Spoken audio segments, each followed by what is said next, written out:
Hello student, आज मैं आप लोगों को एचपीएम की ऑनलाइन क्लासेज में जो है अपवर्तन के बारे में बताऊंगा। प्रकाश के अपवर्तन के बारे में। इसके पहले मैंने परावर्तन के बारे में पढ़ा चुके हैं। अगर आपने वो वीडियो नहीं देखे हैं तो चैनल पर जाके आप देख सकते हैं। अब मैं उसी कड़ी में आपको प्रकाश का अपवर्तन पढ़ाऊंगा। अपवर्तन क्या होता है? डियर स्टूडेंट, आप जानते हैं कि अगर कोई पृष्ठ है तो अगर कोई प्रकाश आती है इस पृष्ठ पे, तो ये प्रकाश की किरण या तो इस पार से उस पार चली जाएगी, या तो अवशोषित हो जाएगी इस पृष्ठ द्वारा, और या तो इसी मीडियम में, मतलब इसी माध्यम में परावर्तित हो जाएगी। कहने मतलब है कि या तो लौट जाएगी इधर से, या इस पार से उस पार चली जाएगी, या अवशोषित हो जाएगी। तो ये जो है, अगर जो है जिस माध्यम से आई है इसी माध्यम में लौट आती है तो ये परावर्तन कहलाती है।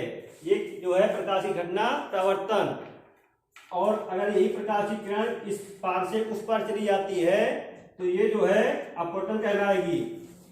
तो जो कि हम इसके पहले पढ़ा चुके हैं परावर्तन के बारे में। अब आपको जो है अपवर्तन के बारे में बताएंगे। अपवर्तन क्या होता है?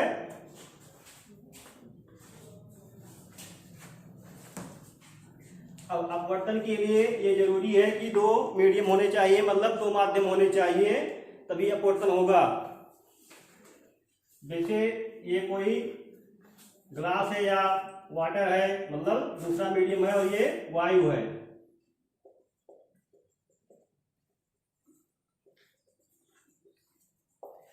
तो अगर प्रकाश की किरण आती है, अगर वहां कनाई नहीं किया हुआ है उस मीडियम पर, तो वो जो है इस पार से उस पार जाएगी, चाहे कुछ ही मात्रा में जाए, लेकिन जाएगी। तो वही जो है घटना इसमें होती है। जो प्रकाश जब आती है इस मीडियम से, मतलब वायु से या निर्वात से, तो जो है ये प्रकाश किरण जो है इस तरह जाती है, जो कि एक नियम पे आधारित होता है। अगर यहां से हम इस तरह पे अवलंब खींच दें और ये किरण आई है, ये जो है विरल माध्यम कहलाता है, और ये सघन माध्यम, जिसका जो है अपवर्तनांक जो है कम होता है वो विरल माध्यम, जिसका अपवर्तनांक ज्यादा होता है वो जो है सघन माध्यम कहलाता है। मतलब ये जो है रेयर मीडियम हो गया, ये डेंसर मीडियम। तो कहने मतलब ये है कि जो है अपवर्तनांक जो है, आपको भी बताएंगे क्या होता है अपवर्तनांक। आप जान जाएंगे तो मीडियम जान जाएंगे कि जो है प्रकाश किधर से किधर जाएगी। तो अगर जो है विरल माध्यम से सघन माध्यम में आती है प्रकाश की किरण जो है, तो ये जो है अवलंब की ओर मुड़ जाती है, मतलब थोड़ा झुक जाती है। जैसे ये आई प्रकाश किरण, तो इसका रास्ता तो ऐसे था, जो है अगर जाना चाहिए ऐसे, लेकिन क्या होगा, ये अवलंब की ओर थोड़ा मुड़ जाती है, मतलब इस जो है पृष्ठ पे जो लंब खिंचा हुआ है इसकी तरफ मुड़ के इस तरह से जाती है। तो ये घटना जो होती है प्रकाश की, प्रकाश का अपवर्तन कहलाती है। अगर यही प्रकाश की किरण जो है सघन से विरल में जाए तो ये जो है अपवर्तित किरण अवलंब से दूर हट जाएगी। कहने मतलब ये है कि जो है अगर कोई जो है मीडियम है, ये मान लो ग्लास है, अगर प्रकाश की किरण जो है इधर से अंदर से चलती है, ये सघन माध्यम हो गया और आपका ये विरल माध्यम हो गया। अगर प्रकाश की किरण इधर से जो है इधर जा रही है, मतलब विरल माध्यम में, तो क्या होगा, ये अवलंब से दूर हटेगी। अवलंब से दूर हटेगी मतलब ये जो है इस तरह जा रही थी, इसका मार्ग ये था, लेकिन जो है ये इस तरह से होके जाएगी। तो ये जो है सघन माध्यम से विरल माध्यम में है प्रकाश के जाने का मार्ग। कहने मतलब ये है कि अपवर्तन जो है दो तरह से होता है। पहला ये है, अगर किरण जो है प्रकाश की किरण विरल माध्यम से सघन माध्यम में आती है तो जो है अवलंब की ओर झुकेगी, और यदि सघन माध्यम से विरल माध्यम में जाती है तो अवलंब से दूर हट जाएगी। यही घटना जो है प्रकाश का अपवर्तन कहलाती है। अब जो है जो किरण आई है इसे आपतित किरण कहते हैं। और जो किरण ये आती है यहाँ अपवर्तित होती है, मतलब चेंज हो जाती है, वो अपवर्तित किरण कहलाती है। अपवर्तित किरण। अब यहाँ पर जो है अवलंब से और आपतित किरण के बीच में जो ये कोण बनता है इसे आपतन कोण कहते हैं। अगर आपसे पूछा जाए आपतन कोण क्या होता है तो कहेंगे अवलंब और आपतित किरण के बीच के कोण को आपतन कोण कहते हैं। तो ये हो गया आपतन कोण, जिसे आई से दिखाया जाता है। इंसिडेंट रे, इंसिडेंट एंगल हो गया ये अवलंब,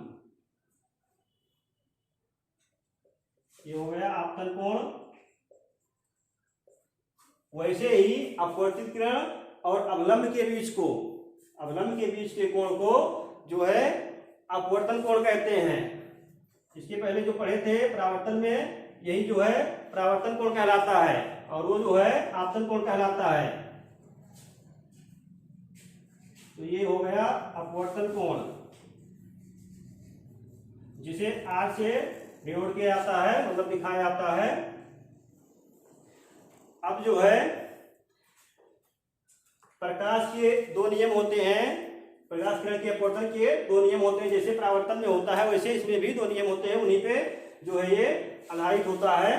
पहले ये जो है आपतित किरण तथा अपवर्तित किरण अभिलंब तीनों एक ही तल में होते हैं, तीनों एक ही तल में होते हैं। तल मतलब ये हुआ कि कहने मतलब मान लो ये तल है तो ये अगर आई है ऐसे तो ऐसे होके जाएगी, और ये जो है अवलंब जो है, अवलंब मतलब नॉर्मल इसमें खींचा जाएगा अगर तो तीनों एक ही तल में होंगे। अगर कोई पृष्ठ होगा तो तीनों एक ही तल में होंगे।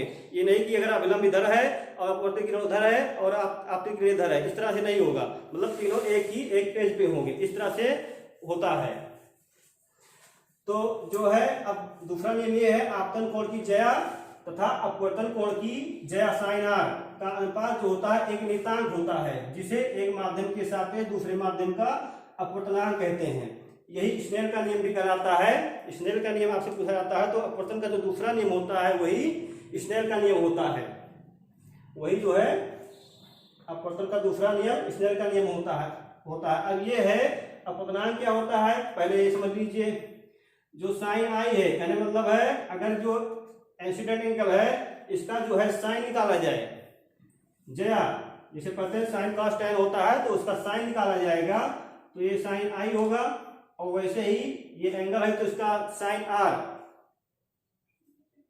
Sign are. तो ये अगर इनका जो है अनुपात रेशियो लिया जाए तो जो है एक नियतांक होता है, एक मीडियम के लिए हमेशा एक ही आता है। जैसे कोई जल है तो जल के लिए हमेशा इसका जो अनुपात होगा चाहे जो है इस तरह से आए तो इस ऐसे होके जाएगी, मतलब वो निकाला जाएगा, अनुपात रेशियो निकाला जाएगा तो उनका हमेशा एक नियत ही रहेगा, कुछ अंक रहेगा, जिसे एक माध्यम के सापेक्ष दूसरे माध्यम का अपवर्तनांक कहते हैं। उसी नियतांक को ही एक माध्यम के सापेक्ष दूसरे माध्यम का अपवर्तनांक कहते हैं, जिसे n से दिखाया जाता है, जिसे n से दिखाया जाता है।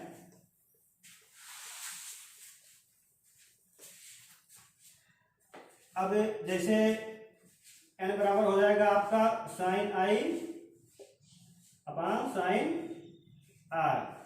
अब बात यह है कि जिस माध्यम से आई आती है, मतलब पहला मीडियम ये है और दूसरा मीडियम ये है, अगर हमें दूसरा पूछता है दूसरे का अपवर्तनांक तो क्या करेंगे, जो है इंसिडेंट एंगल का जो है आप निकालेंगे साइन, तो पहले ऊपर वो रहेगा, उसके बाद जो है ये अपवर्तन कोण का मान जो है उसका जो है जय निकालेंगे, फिर दोनों का अनुपात कर देंगे रेशियो, तो जो आएगा मान वही होगा। लेकिन इसको दिखाया जाएगा इस तरह से 1n2 1n2, मतलब पहले माध्यम के सापेक्ष दूसरे माध्यम का अपवर्तनांक इस तरह से दिखाया जाता है। अब जो है अगर किसी मीडियम का अपवर्तनांक जो है वायु के सापेक्ष निकाला जाए, वायु के सापेक्ष निकाला जाए तो जो है उसका अपवर्तनांक निरपेक्ष अपवर्तनांक कहलाता है। निरपेक्ष अपवर्तनांक, तो वो अपवर्तनांक जो है निरपेक्ष अपवर्तनांक कहलाएगा। इसको जो है n2/n1 भी होता है। पहले मतलब ये है अगर दो अपवर्तनांक जो है दिए हुए हैं, आपको दो अपवर्तनांक दिए हुए हैं तब भी आप निकाल सकते हैं। साइन आई साइन आर नहीं मालूम है तो जो है दो अपवर्तनांकों का अनुपात भी जो निकलता है वही सापेक्ष अपवर्तनांक कहते हैं। लेकिन जब वायु के सापेक्ष निकाला जाएगा वायु के सापेक्ष निकाला जाएगा वो अपवर्तनांक, तो जो है वो निरपेक्ष अपवर्तनांक कहलाएगा। इसलिए ये पूछा जाता है कभी कभी, निरपेक्ष अपवर्तनांक क्या होता है और सापेक्ष अपवर्तनांक क्या होता है। तो सापेक्ष में जो है ये सापेक्ष अपवर्तनांक होता है जब किसी दूसरे मीडियम के अपवर्तनांक के सापेक्ष निकाला जाएगा, किसी दूसरे माध्यम के सापेक्ष जो है अपवर्तनांक निकाला जाएगा, तो जो है वो अपवर्तनांक जो है सापेक्ष अपवर्तनांक कहलाएगा। अगर वही वायु के सापेक्ष निकाला जाएगा तो वो निरपेक्ष अपवर्तनांक कहलाएगा। ये दोनों में डिफरेंस है।